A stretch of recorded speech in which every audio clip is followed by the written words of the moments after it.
Hi, I'm Michele Hausman. Welcome to my studio. I'm just going to take you on a little tour. Here we go up the stairs and in the front door.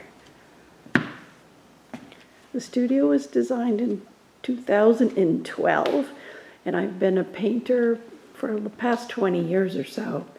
But some of the things I learned in designing the studio may help you when it comes time for you to make your studio. Little mistakes I made that could be done differently. If you're an oil painter, which I am, you want to make sure that your air is as fresh as it can be. So one of the best things I did was install an industrial fan. And what they told me is that it will circulate air 4 times an hour. So that big grate up there is where the fan sucks air out of the studio and puts it outside. And to do that, you also want cross ventilation. So you want windows on the opposite wall that can open. Now, as artists, you know we need a lot of storage. And this is my loft area up above the studio floor.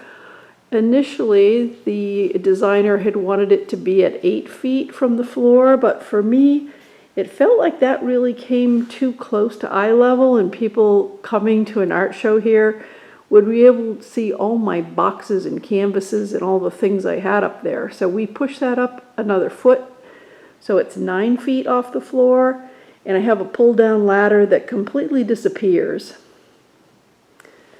Now, as painters, you know we're kind of messy, so I picked a flooring for the studio that I really wouldn't mind if I splattered paint all over it, which I do on a regular basis, not intentionally, it just kind of happens. So this is a pergo floor, the cheapest of the line.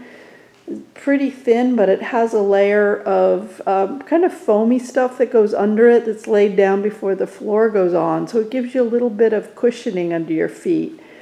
And of course, by my easel, I also have this really nice thick mat that I got from a woman who was a hairdresser, bought a new one, and I bought that one from her.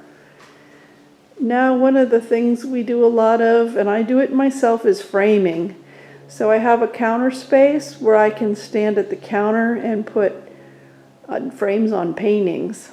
And it's really nice to have this at a height that's comfortable, that I don't have to bend over. A table's much lower. So there's not as much strain on your neck and back to have like a counter space where you can work on framing.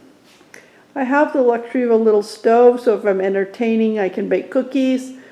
And of course, you want a sink, a place to wash out brushes. That's really important. Now, a friend of mine, Eunice, came up with this great idea of using a dish rack as a drying rack for paintings.